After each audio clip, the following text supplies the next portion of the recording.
Alright. Welcome back to Nick Lenz's Comic Corner, Classic Less Non-Classic. This is episode number 2615 and Doubleshot number 2509. This first one, basically, it's a lot better than we had last time with the really good crossover and an okay book featuring Blade. Don't worry, I'm talking about Blade. First one we're talking about is Howard the Duck, the complete collection, book 2. Sorry about that. This book collects basically Howard the Duck issues 1731 along with volume 2 number 1, the magazine book. Yep. So basically in these issues we have a lot more weird stuff happening here. And by the way, the writers of these issues are the following. We have Steve Gerber, Bill Mantlo, Mark Wolpin, Mary Serene, and Mark Ever. The artwork, if you can believe it, 3 of these artists, you're like, really? These guys did a Howard the Duck book? Yep, they did. And 2 of these people are Sally, since deceased, Gene Colan, Carmen Infantino, Val Marick, Will Magnot, and Michael Golden. You think, wait, Michael Golden, the guy who co-created Rogue for the X-Men? He did artwork for this book? Yep, he did. The front cover is basically Gene Colan, Alan Weiss, and Veronica Gigi. The back cover is Gene Colan. Yeah, basically, at the end of the previous volume, Beverly was taken to the island of Dr. Bong, and she's trapped there. Howard is there for a while, gets lost in the jungle, actually escapes, comes to land, and briefly turns to a human for an issue, turns back, meets Beverly's uncle, gets him a couple different jobs throughout this book, first as a dishwasher, then as a driver, and sadly put, the uncle doesn't really appear very much after this book wraps up. So, and Dr. Bong, when he transforms back into a duck, he doesn't know he even is back being a duck. He's actually quite surprised because the only reason he knows because he can't reach a back brush when he's taking a shower. And then he turns around like, oh crap, there's Dr. Bong right there. Like, what? Yeah, Dr. Bong is in the shower with Howard the Duck. And he's like, you think you wait for me? Also, it's revealed that Beverly knows Dr. Bong. You're thinking, how the heck does he know Dr. Bong? Simple. They went to college together, and he's been lusting after her for years. That's how she knows them. And she's like, take out the ridiculous helmet and make out with me. And he's like, okay. And by the way, the whole Dr. Bong thing is basically when he takes a little mallet that's on his hand and bonks his own head that creates a sound. Yes, seriously, that's basically his power. Some might think he's a joke of a villain, kind of is. And he's like the main villain of the second half of this run. Yeah, that's the thing with Dr. Bong. He appears like almost this entire freaking volume. Like, from his debut in issue 15, the guy does not miss an issue. Nope. Well, here's the thing. He misses issues 20. He was there from 15 and 20. He's absent for the next 4. He goes back for 25. He's there for 27, 30, 31. He comes back one more time in this volume, and that is it. He does about Howard again in volume 3. And, of course, briefly in volume 6. After that, he never appears in him ever again. But it's like a lot of really fun stuff happens here. There's a guy named Lee Swosser. You're thinking, who the heck is this guy? He's Beverly's uncle. And we have first appearance a guy named Sud. Yes, this weird guy who appears in this one issue. It's like, oh, he's Cleaning's champion. Yep, seriously. They're like, what? Yeah, and apparently we also have first appearance of save our offspring from indecency. You're like, what the heck is this?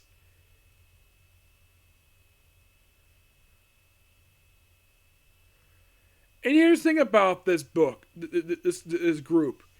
It's like this is a group that probably some groups might actually agree with the bull crap this group preaches. I mean, it's similar to what we have for that stupid uh that that group that the RTC ripped off, where it's like, oh, because they don't value their particular values, and despite the fact that what they actually were saying was basically something else. Yeah, it was a bunch of bullcrap.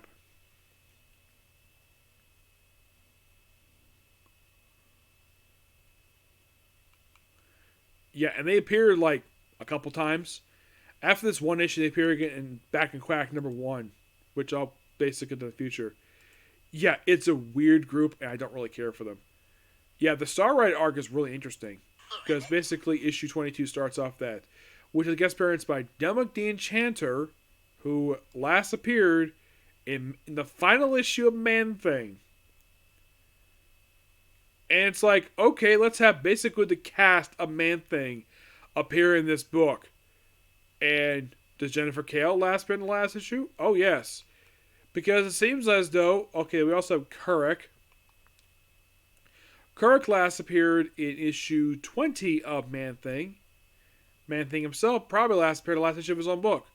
Actually, no, the last appearance he appeared in was actually Rampage book #7. Yep. But it's like, okay, let's basically have Howard the Duck having the guest star in the cast of Man Thing for an arc. Yep, and by the way, the cover issue 23 is actually cover this book. It lasts for about 2 issues, and then basically, like, we have basically more Jennifer Kale still appears in the book even after Man Thing. Now, Jennifer Kale, who is a magician in the book and who's actually bisexual, she, of course, basically, now, how much time does she appear in this book? Well, she appears in this book for about 3 issues, and then she's in Doctor Strange after this, and she's back to Man Thing.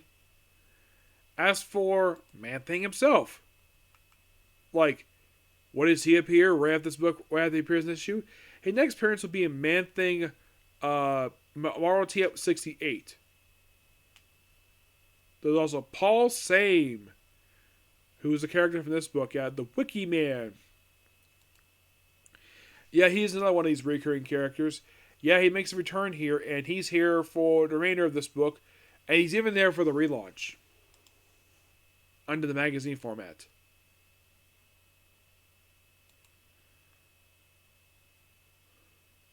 And then by issue 25, it takes on the Circus of Crime for a couple of issues. Yes, the Circus of Crime. Yeah, because they're bad guys in this book for reasons. Yes, let's have the Circus of Crime. Characters were created by Joe Simon, Jack Kirby, Stan Lee, and Dick Ayers. Yeah, let's have the modern age version of these characters, who debuted in Incredible Hulk of all places, appear here for 3 straight issues and appear in Marvel 2-1. Yep, just cuz. And then basically, there's more, and Beverly's back with Howard now because I think she may have left. And then we have like this guy named Manny, who appears as one-shot character. And also there's one poster like with Howard the Duck. Duck is poster child. Yeah, and then 30 basically Return of Dr. Bong, where Howard becomes Iron Duck, and he becomes Iron Duck just to take a Dr. Bong, and then the suit is destroyed. Yeah, the suit is destroyed, like very much the very next issue. The Iron Duck suit only appeared just a few times. It's literally a fire hydrant, because after this issue, it gets destroyed in 31, it appears in the relaunch, and that was it for it. And then pretty much, here's the weird thing. Okay, so after 31, we didn't have the relaunch of Howard the Duck as a magazine. For the opening story, the first issue is done by Bill Manslow, and the second and third story, by a different artist. The main villain of the first issue is a guy named the Financial Wizard, Proto-Ra. And this kind of, in a way, is like his return. Despite the fact he died in the first issue of this book, he comes back to life. He came back in issue 11. So he come back in this book. He's there for a few issues, and he comes back a couple more times after this, and that's it. But yeah, there's no denying this book is weird. Oh my gosh, it's weird. But it's not as crazy as it was last time, but it's still just as weird. But also still awesome at best. Yep. I'm going to give this book a 10 out of 10. And by the way, the Howard human thing, that would also, Secret Wars would play with that for a one shot, where you have Howard as a human for an issue in a world where everybody's all animals. Alright, next up we have is Blade by Marc Guggenheim, the complete collection, which collects the entire 6th volume for Blade, along with the Blade versus Wolverine one-shot. Now, this book in particular, I mentioned this to Guggenheim that I would be reviewing this book. Yep, I did. That was coming up soon, and, well, I'm reviewing it now. Mostly put some of the stuff we know for Blade nowadays debuted in this book. Like, for example, Blade getting his trench coat that he wears. He wears a lot of the time over the year, with the exception of some appearances. This is a book that brings the fact that, this is where he gets it from Wolverine. And by the way, the art for all 12 issues is done by Howard Chaykin. And did you know this book actually had a tie-in to a crossover? Yep, it did. Yeah, as a matter of fact, for issues 6 and 7, it was a tie-in to Civil War 1. And it was like an aftermath thing. And one of the issues they revealed that Wolverine gave him his jacket is Wolverine basically his claw right through Blade's head. He's smiling. Yeah, this book is nothing more than just pure awesomeness at its finest.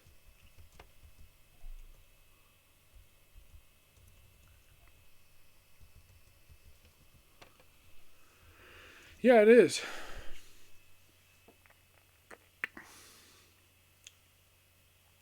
Like he also takes on Doctor Doom for one issue. Yes, Doctor Frickin' Doom.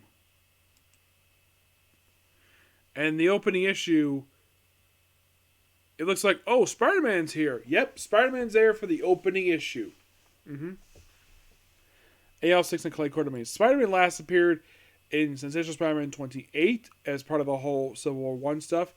And then his next appearance right after this very issue will be in Family Network Spider-Man number 11 as part of the I Hate a Mystery storyline.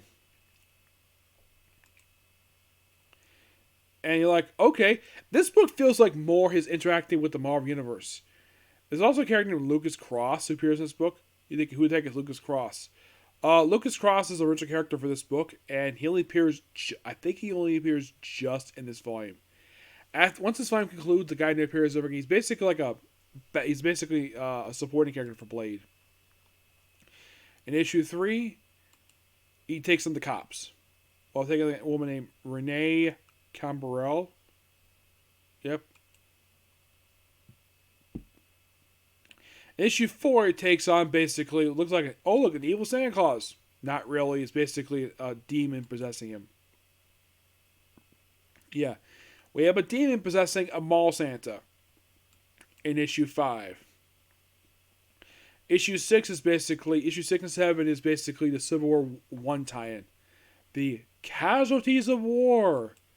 Basically, an aftermath stuff. It's only just issue 5. Issue 6 is mostly put a flashback issue. 7 is basically the return of it's a flashback to Blood Shadows. Who are Blood Shadows, might ask? Why, they're a group of characters from Blade's first ongoing series. They appear here as a flashback, and they're basically they appear in issue 7. That would be the last time they appeared, but mostly, they were disbanded after the opening issue, after the debut appearance. And then, of course, we have Hannibal King return. We have a guy named Draconis. Yeah, he's basically a vampire who just basically appears here for issue 7, 8 in the final issue, and that's pretty much it for him.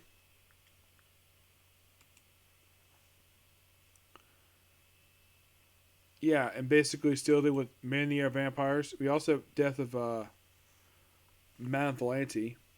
Then Spyro returns, book first comes issue 1, probably on the run from the law.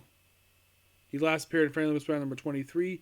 Next appeared is Vengeance number 3, when this is before he got the whole stupid retcon of his identity being the way they got his identity be a secret, which I still think is stupid.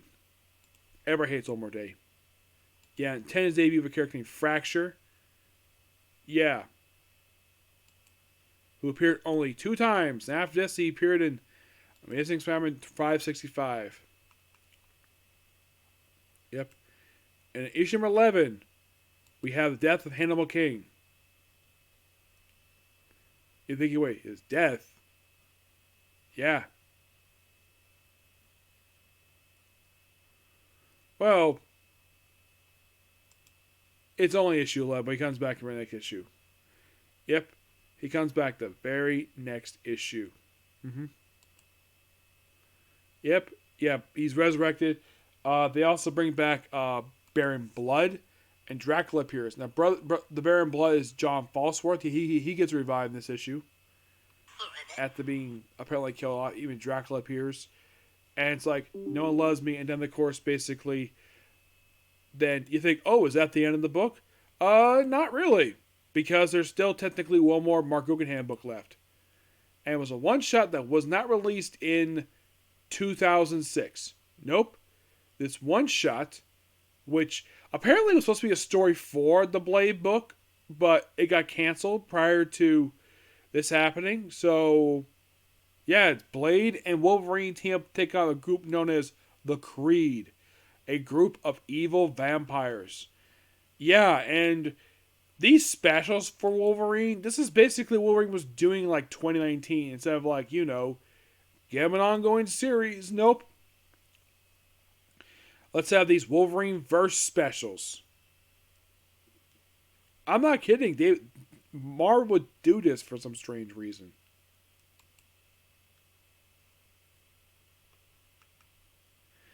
Yeah, they would do this. It's like, this is not the only one. There's also one where he takes on Captain America, the Brood Queen. The Brood Queen one is an old one. It's basically one from the 90s. But yeah, there's Wolverine versus Thor.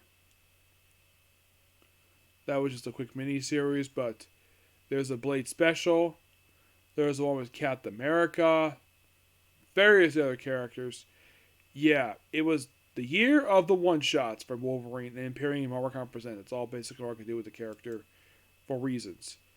Yeah, but an absolute, really fun book. Now you're probably thinking, okay, am I done reading Blade? Kind of, yes. But not really.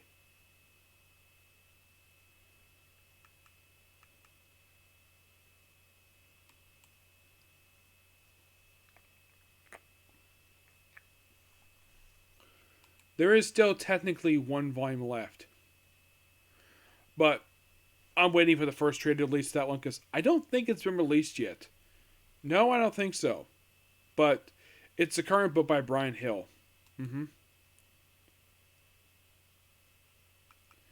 Yeah. But basically, you're probably thinking, okay, is like any other book aside from that one that he's featured in? That is left to go for Blade himself.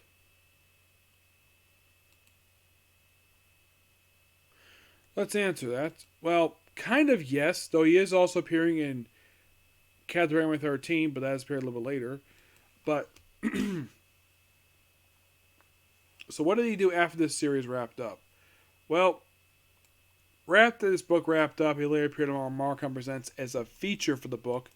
Well, as a group known as Vanguard. Yep, Vanguard. And I'll be discussing this group at some point. Yeah, their group appears in this in Marc Presents. And I'll discuss their time, and some of you curious, is there a trade for them? No. No, there isn't for some reason, but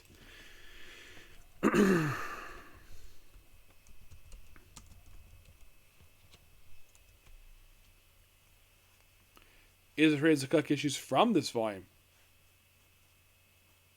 The answer is yes. Yes, there is. Mostly put the Patsy Walker Hellcat stories and the Weapon Omega stories. Yep. Those stories are in trade. Yep. But I should point out those are the only two stories in trade because there is like nothing else in this book in trade. Would I talk about this book? Maybe eventually, but this kind of in a way is the end for Blade right now. I'm up to date with him until I review the first trade of the current book. But yeah, Blade is done. Completely done. Now, some of you might be asking, okay, since Blade's finished, what are you going to place him with? I've been thinking about this for a while because this is like the last major Blade book to review. So, I'm going to do a series of quick series because, well, these series don't have much left to review for them because I reviewed a lot of them already.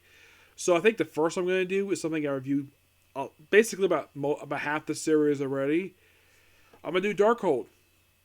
Yep, I'm going to do these series in following order. I'm going to first do Darkhold. That's the first series I'm going to do to replace this one.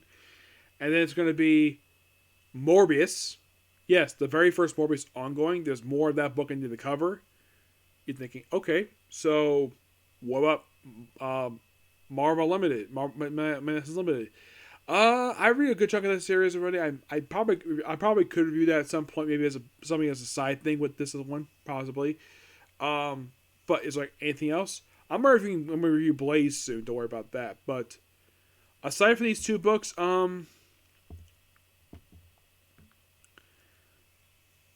I can't really think of any major series I'm going to review.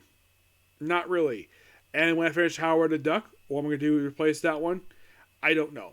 But the next book to replace this one will be Darkhold. Okay? So, I'm giving Blade, the complete collection, a 10 out of 10. It's an amazing book. And I kind of wish Marvel would not cancel it. And here's the strange thing about this book. Prior to the launch of the current ongoing series, this was in fact the longest Blade book to date. And some of you are like, really? Yeah, it was. To me, the current book is still ongoing, so there's a slight possibility that the Brian Edward Hill book could surpass this volume. There is a slight possibility of it, but who knows? One thing I do hope in the future will be happening is Blade having knowledge of Legacy numbering. Okay, so one question I think some people might be asking is like, how many issues that are not a reprint that basically are Blade books? Well, you have the 10 issue ongoing. You're like, okay, so they include City of Blues.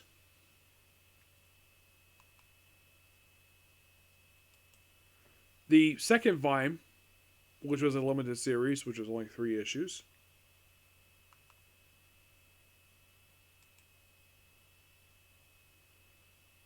Volume 5, which is 6. Actually, it's like 3. That was the current one. This book. Yeah, this book, it's only 32 issues, but that's not it.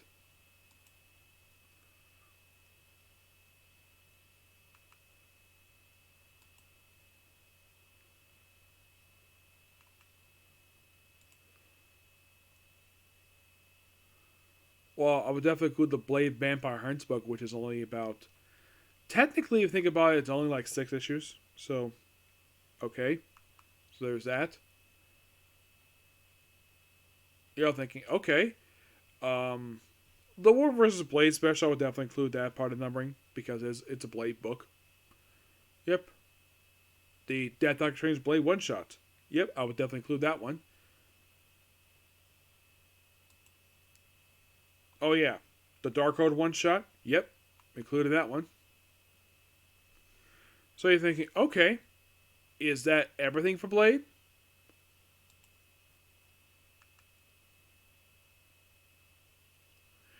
Like, is there like any other one-shots for Blade? Well, there's a Blade one-shot for Cursed Mutants. I would probably include that one. So, if you think about it, okay, and you want to include the current volume of what has released so far, which is basically up to issue number 7. So, Shoot. That's not what I want there. So in actuality, as of right now, if you include all these books for Blade, he has exactly 49 issues overall. Will Marvel ever acknowledge his book has released 50 issues? I have no idea. Issue 8 of the current book would probably be issue 100 anyways. Yep. But that's how basically I'll put it. So, after I finish up these two quick books, basically Darkhold and Morbius, it's up in the air. Spirit Adventures is almost done. And thinking, like, is there anything else? Well, Night Stalkers is done. Yep, I've already finished that one. But after finish up, basically, those two books, Darkhold and Morbius, I'm not really sure yet exactly what I'm going to replace it with. Could have been a DC book. It's possible. But which DC book would I replace it with first? I would probably do first Shadow of the Bat, because that doesn't have much left to go. I'll probably do that one first. Because why not? Why not indeed? Okay, so that's going to be pretty much it particular review. Please make sure to like, comment, and subscribe to the channel. Turn notifications and do not hit the dislike button. So next up, more Metal Heroes. Okay, next video.